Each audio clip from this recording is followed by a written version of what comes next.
someone might be traveling the same journey as you, but they are less able than you or more able than you. So they'll go further along than you or not as far as you.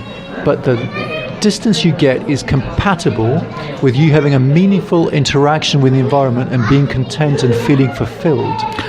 Once you set yourself goals, then you're pushing yourself beyond your limits. Yeah, but the thing is, as I said, people are still going to have problem computing this, because even on a journey, I mean, was it Lao Tao said? Lao Zhao? I can't remember his name now. Anyway, he said the journey of 1,000 miles begins with the first step. Who was it? Chinese philosopher. I'm not sure. Lao Tzu, okay. So, but the thing is, even if you're on a journey, you still got to have a vision as to where you want to get to. You still got to have a destination. No, not a destination, a direction.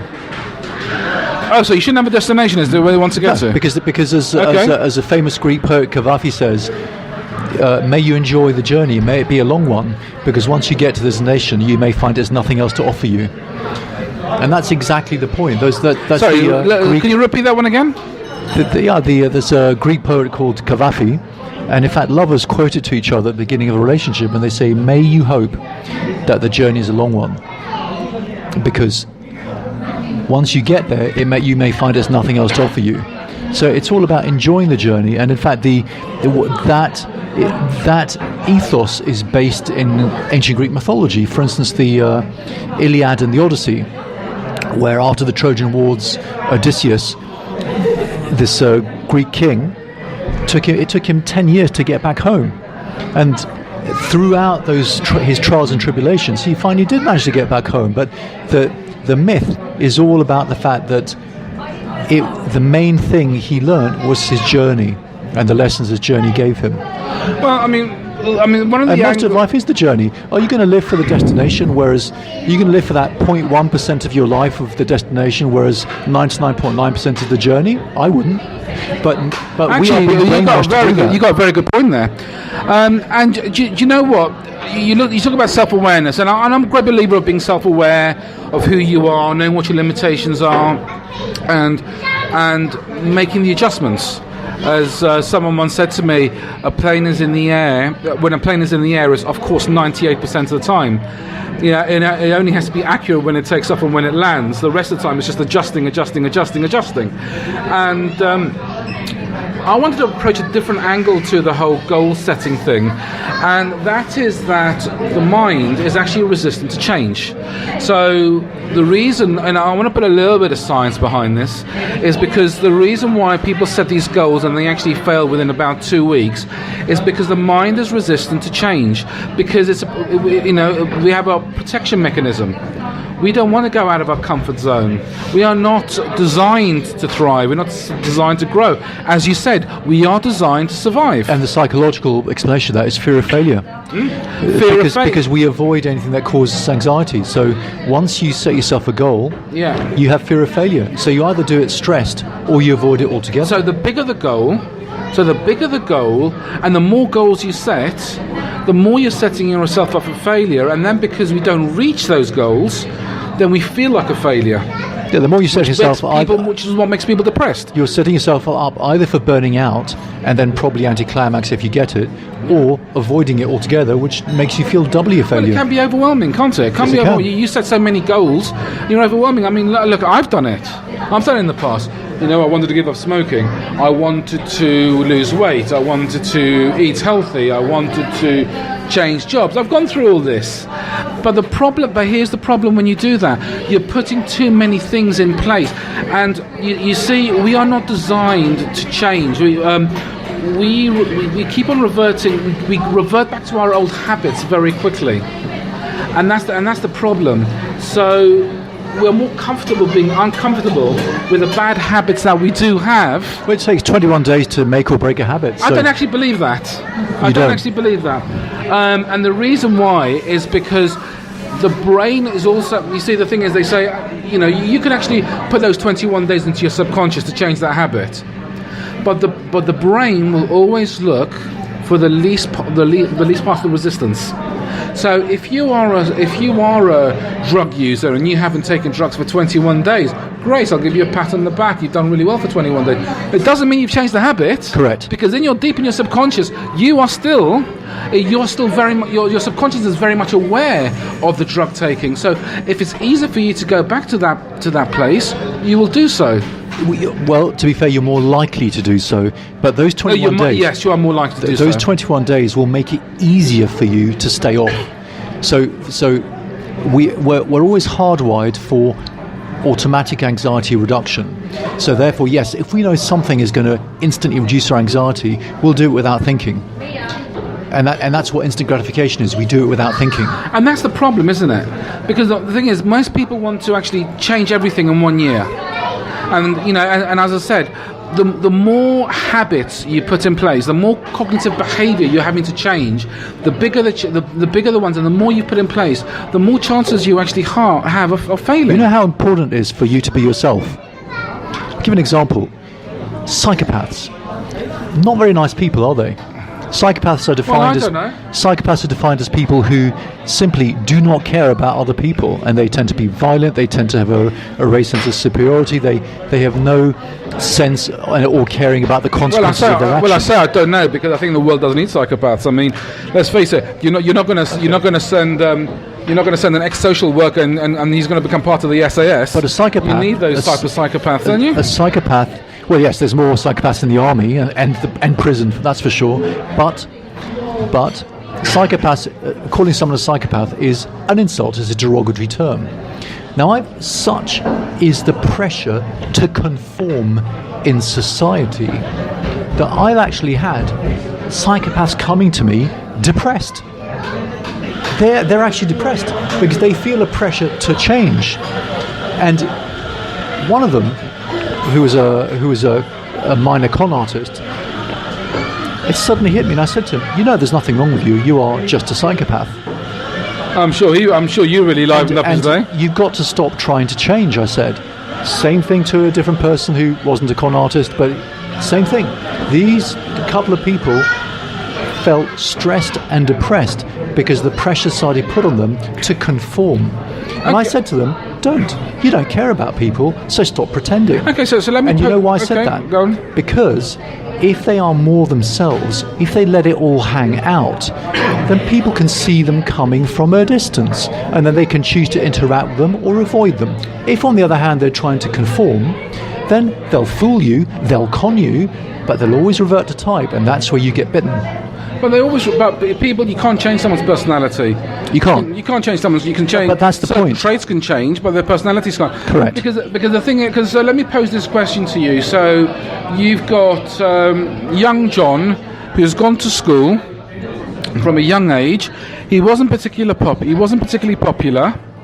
And he now starts going through life not liking himself because he was unpopular at school. He wasn't one of the in crowd. He was isolated. Now made worse by social media, obviously.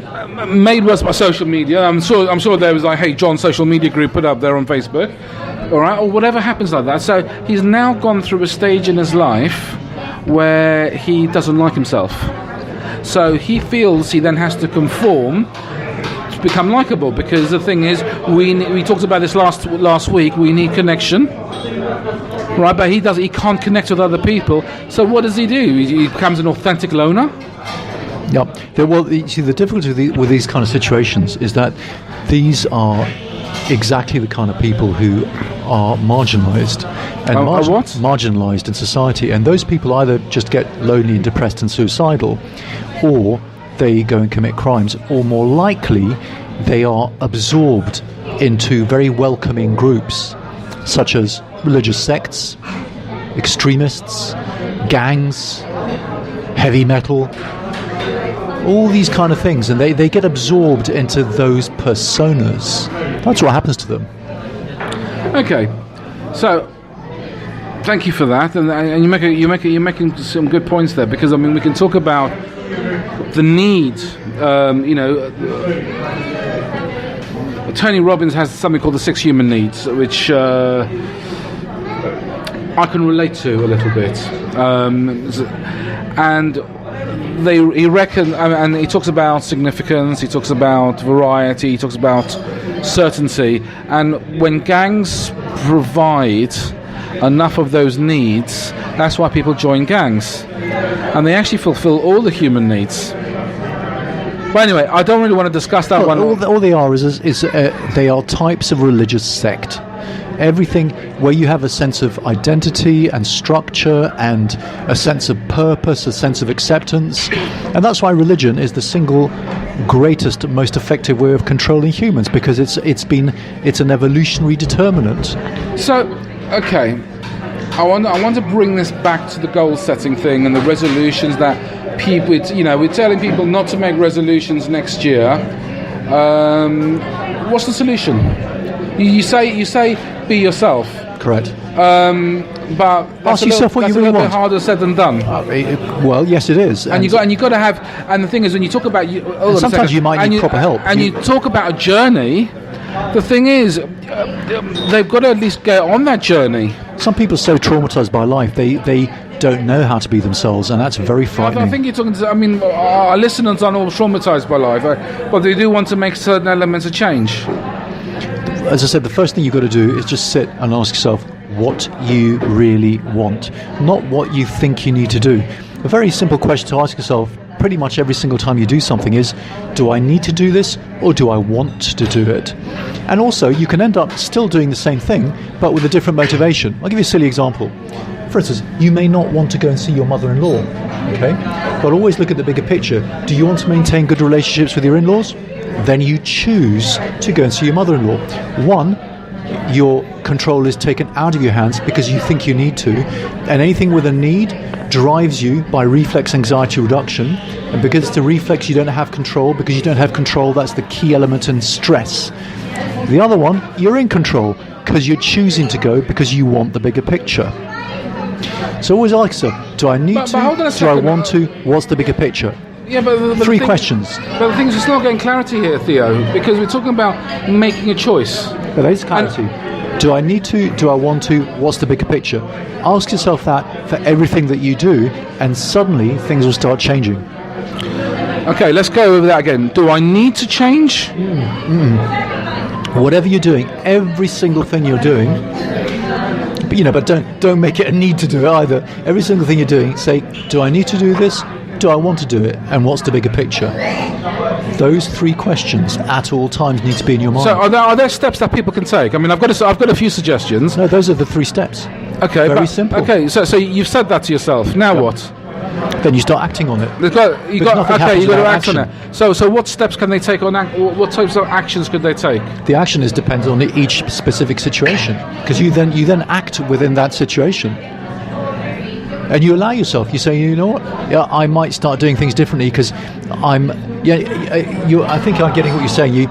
It's difficult for people's behaviour to change. I think that's what you're saying, and therefore you have to accept that for a short time, the pendulum will swing perhaps in the wrong direction. You might start behaving in an overtly selfish manner, because once you realise that you can start not doing what you think you needed to do in the first place, you might start doing too much of what you want to.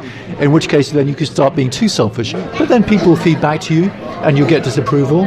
Maybe not as much as you thought, and so you rebalance. So it's as you said to me before this conversation starts, that practice makes perfect. Well, I think that you and I are probably approaching this subject from two different angles in some ways. And I get what you're saying, but I want to know that for our listeners who we're telling, do not make a New Year's resolution, they're going to say, okay, I've got to accept who I am, okay, and which is a challenge sometimes. So I don't think you always know who you are, how you see yourself, and how the marketplace sees you can be two different things. All right, and then what steps do they actually do towards that, about that journey? And I would like to offer a solution, actually, based on what we have covered. And if you're going to make, and I do believe if you want to make change, you've got to make certain changes. And the quickest way, by any stretch of the imagination, if you want to change things in your life, change your environment. And the quickest way to do that is change your friends.